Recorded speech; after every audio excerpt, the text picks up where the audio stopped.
concern where we take care of largely folks suffering from homelessness or formerly suffering from homelessness. And then also at OHSU, I'm gonna skip a lot of these. I do want to say I have less than 0.8% of my salary comes from this, one of the studies we're going to present, which is funded by Merck. I can guarantee you many fold more percent of my time is spent on that than that 0.8%. And my biggest, I will also say that I do have a conflict of interest, which is that I am highly influenced by the opinions, life experience, and knowledge of my patients, and many of whom are who suffer from substance use disorders. Next slide, please. Here we go. So I'm going to skip this. So I was asked to talk about our study. I think there's a lot of need to bring up briefly some of the new evidence around treating people who inject drugs. So I'm going to do that in just a couple of quick slides. This is something many of you probably have seen. It was in 2016, Annals of Internal Medicine.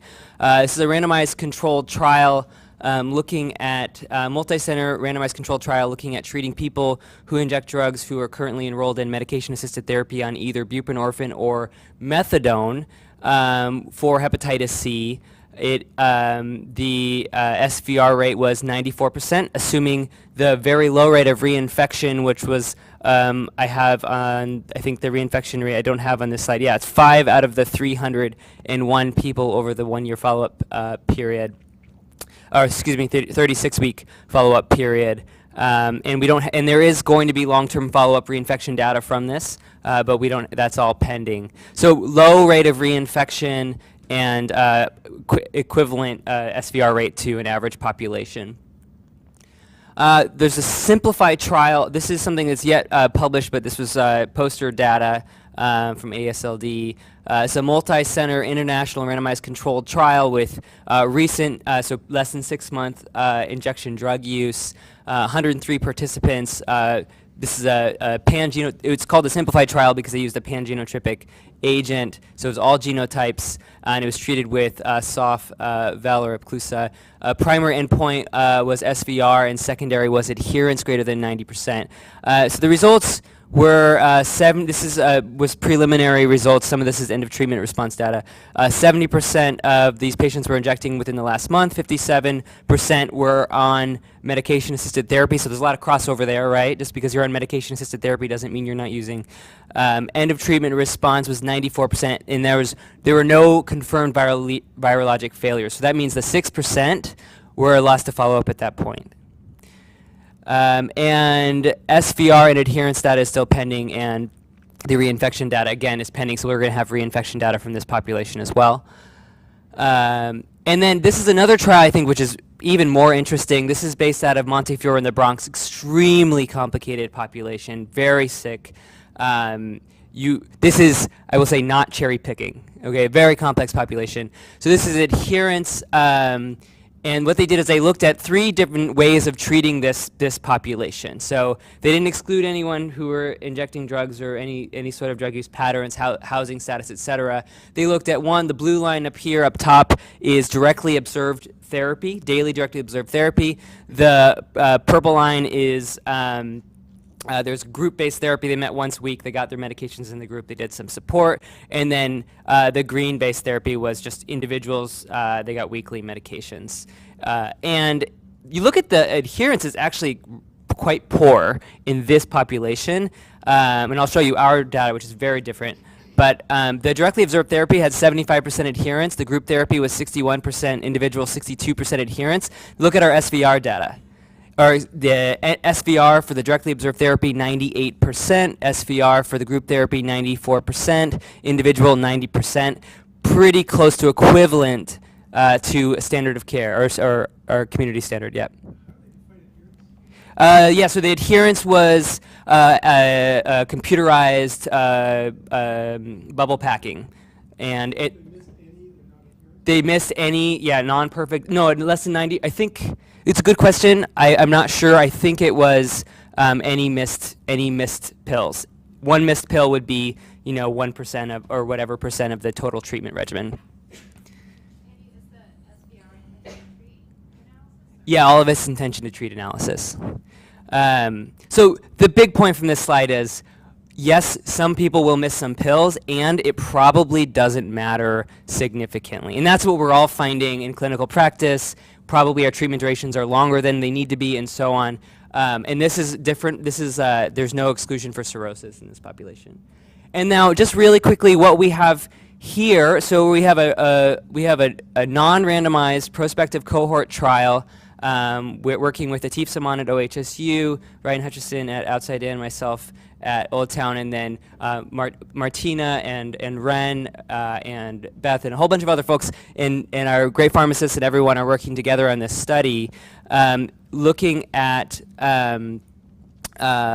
people who are in medication-assisted therapy on either methadone or buprenorphine at Old Town Clinic, and this includes higher level of care, homeless folks on methadone, et cetera, and as compared to people engaging with a needle exchange program and Outside In, not necessarily previously engaged in the Outside In clinic, and as compared to just sort of our local community standard, which is we've chosen as our OHSU hepatology clinic. Due to some funding issues and the cost of the labs, we had to unfortunately make that OHSU cohort a retrospective matched cohort, but really it's a little less important. We're really looking at these other two prospective cohort groups.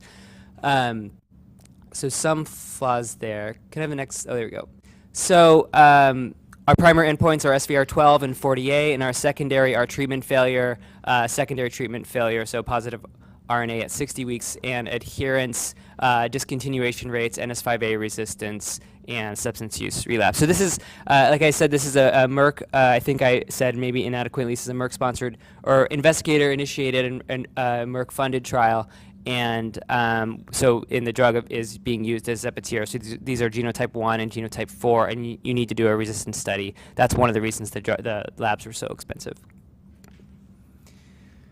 So our current progress, we have 24 of 20, I'm sorry, we have 25 of 25 enrolled now. 24 of 25 started treatment at Old Town Clinic. And that's represented here. So we are now fully enrolled. Outside In is about half enrolled, all of whom have started treatment except for one of our patients. This is a terrible graph. I apologize for these slides. Positive viral load at 4 weeks is none. So far, of all the patients who've gone through our study, none of them have had a clinically meaningful positive viral load. And I don't want to get into what that means at this point. But people are clearing their virus very early in this population. So we don't have end data, but we have a high suspicion that they're going to have clearance rates similar to everyone else in the average population. We do have... I think we're missing a slide here. So we do have in the Outside In group currently 2 people who are lost to follow-up, but the adherence, though in both of those people, they were clear, they had a negative viral load at week 4 prior to loss of follow-up. And then otherwise, the adherence has been extraordinary. So we have missed about 7 pills total, give or take, in the entire Old Town Clinic cohort. In the Outside In cohort has been quite similar. We have a couple patients who've missed a few pills and so on, but it's been very, very good. And so I think, because I know I need to wrap things up, there are clearly some limitations to this study from a methodological perspective. It's underpowered. It's really more of a pilot study. But I think the biggest thing to take home from this is we can treat these folks. I really don't think I didn't present about 5 other studies in active people who are injecting drugs worldwide. We don't really have a lack of data that suggests we can treat this population. We know we can treat this population. We know that missing a few pills probably doesn't make a big difference. And we know that this is the primary driver of hepatitis C in the developed world today. So if we don't treat this population, we will have a very expensive, guaranteed, durable epidemic on our hands. Well, it's completely based off of how we could describe it in depth, but it's based off of their clinical needs. There are some people who are homeless and lose their medicines every 3 days, and we give them they come and get their meds every day, which is a small percentage. Most of them are 2 weeks at a time. and their meds are packaged based on their clinical needs. If they have severe and persistent mental illness and they need bubble packing or cognitive impairment, so on, we do that. It's really just this is a real world cohort study. This is not highly prescribed. So I think big picture, we know we need to treat these folks. We know we can treat these people. I think the WHO and all these other bodies have suggested that we prioritize treating this population, and we are requiring people to be engaged in substance use treatment programs, which, as we've shown, it can be useful, but as I think we're also going to show and other studies have shown, is not necessary. And a lot of the folks, probably our highest transmitters, are people who are not yet ready to engage in treatment. So I think that's a big mistake tactically for us, and I think we need to start looking at changing that. And the one last point I want to make is that I do have a lot of empathy for the people who have to make these decisions about who we treat and looking at the bottom line. And I would invite everyone to we have a lot of experts in this room and elsewhere in the state, maybe help bring us further into the conversation about how we look at this data, how we interpret this data for these treatment criteria. Thanks. Thank you. Yeah, well, we'll have 60-week data. We hope to be able to continue to monitor them. We don't have funding for that now, but it would be a very cheap addition. Yeah. And what do you think is an optimum relapse to expect? I mean, some argue that if you're treating a using population, you don't see relapse, you're not treating the right population. Yeah, I think that's a really good point. I mean, I don't know what optimal would be. I think that certainly higher than 1% or 1.5% that we saw in the MAT trial. I think there are a lot of modeling studies that have shown that even like 5-10% relapse rate is still far net negative by the number of transmissions you prevent by treating an active using population. Clearly, yeah, I think there's no question from a mathematical perspective. So, yeah. Thank you.